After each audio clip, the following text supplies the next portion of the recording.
We're basically going to look at a case study within the Joss Whedon mythology, but we do need to make some terms a little bit precise before we proceed. When we usually argue about Buffy or Angel or Firefly, we often get into discussions about what is within character, what is it within the fiction, and what is credible and not credible. And the question is, how do we debate this fair?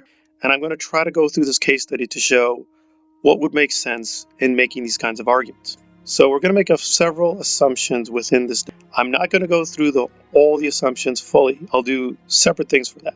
One, I'm assuming perspectivism. Perspectivism is basically the philosophy that there is no such thing as absolute truth or universal object. There is truth, but just in a more local kind of moderate sense. So there is truth. I'm going to assume there is truth, and what I'm saying is true, and this is empirically verifiable. But is it objectively true? No, and we're going to see why. Secondly, I'm going to assume textual conservatism. Basically, long story short, I'm going to assume we're only going to count seasons 1 to 7 of Buffy as canonical. And that's very important, as we're going to soon see. And so what is it that we're going to be arguing, or what's controversial? Well, it seems rather small, but ask yourself this. It's actually a very simple question, but as we're going to see, it gets very complicated. How many times has Buffy faced the apocalypse? Now, that seems pretty simple, and I'm going to try to demonstrate I have expert knowledge on this versus passive fan knowledge. So ask yourself the question, how many times has Buffy faced the apocalypse?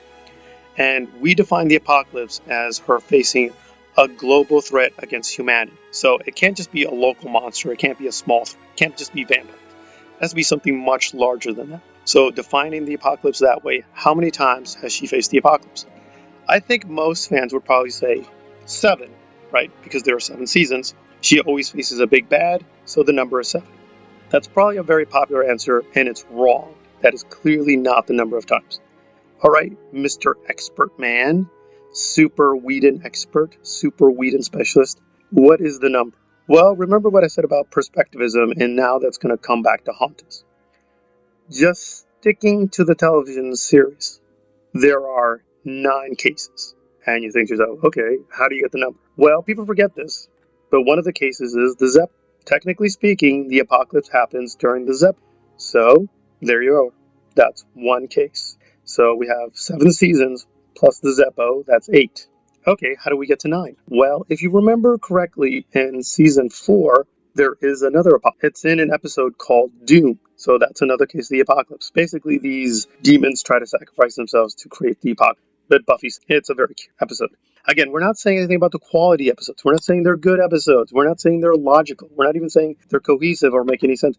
We're just asking the question, the number of times we visually see the apocalypse depicted and Buffy fighting it. And the expert answer is 9.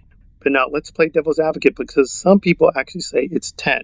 Why do they say this? Because they say in season 2, the judge threatens humanity and he should count as the apocalypse. I understand where they're coming from, but there are a lot of problems with it. Because let's say Adam is not stopped by Buffy.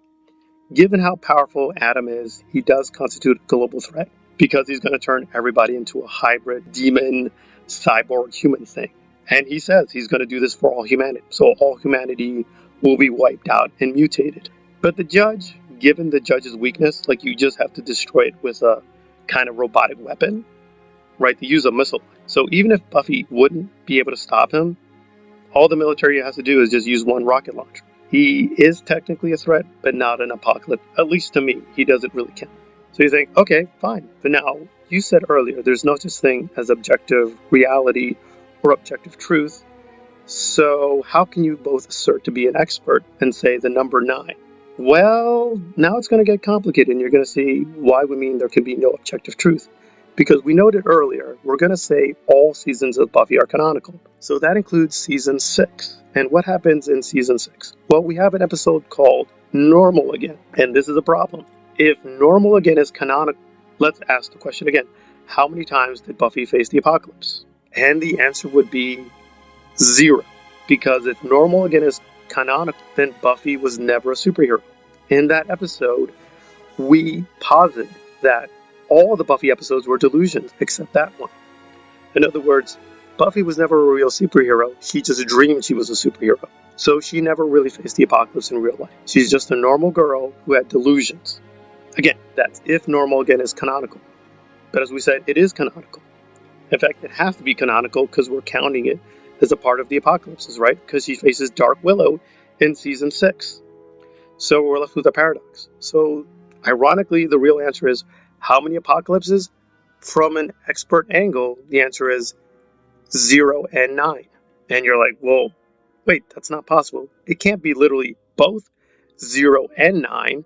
And the answer is no, it can be, because normal again posits perhaps both realities are true. In other words, there is the Buffyverse that really happened, that had Buffy as a superhero, and we have Buffy as a normal girl. Both could be possibly true. Now, of course, in our reality, real reality, that's not possible. We have to be in one reality at one time. We don't have multiple realities at once.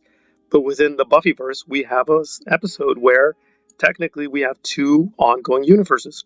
One where Buffy faced the apocalypse 9 times, and another version where she never faced the apocalypse. So if you ask the question, how many times has Buffy faced the apocalypse in Buffy the television series? Paradoxically, the number is 0 and 9. That's my answer. The answer is 0 and 9. And now we have the problem of objectivity, because it's like, well, that's objectively impossible. It can't be both 0 and 9. And the answer is yes, it can. In fiction, we can accommodate that kind of contradiction. Now, the real point here is, well, wait a minute, within the mythology, that's not possible. There's an inconsistency in the mythology. And I think that's true. Normal, again, presents a lot of problems for Buffy experts, because it seems we're forced to say, well, either it's not canonical, it didn't happen, but it did happen.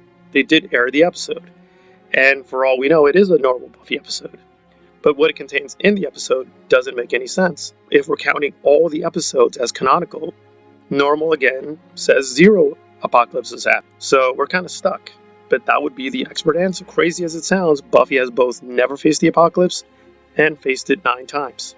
Like it or not, that is the best expert answer. It objectively cannot be correct. It's a self-contradiction, but that is the right answer based on what going with the texts in these various seasons. It may sound ludicrous, but that is the answer. Now, working through it means, well, we have to understand more about perspectivism. How can we sometimes have these self-contradictory truths?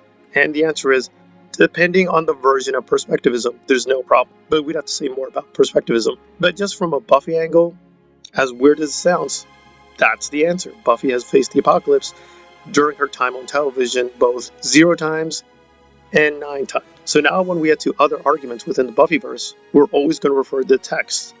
But the texts are very complex and sometimes gives us contradictory information.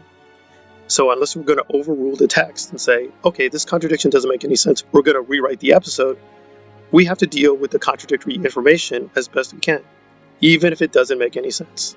That's what I would say, that Spike in season 6 is not Spike. He doesn't act like the Spike in season 2. He doesn't act like the Spike in season 4. He doesn't act like the Spike in season 5, just using the episodes. That's my stance. But other people will have their own stance. But again, just using this one simple question, it turns out Buffy is much more complicated than anyone could possibly imagine. It turns out Buffy is probably much more complicated than anyone would rather imagine. All right, this has been a look at the question of the apocalypse in the Buffyverse. Thanks for listening.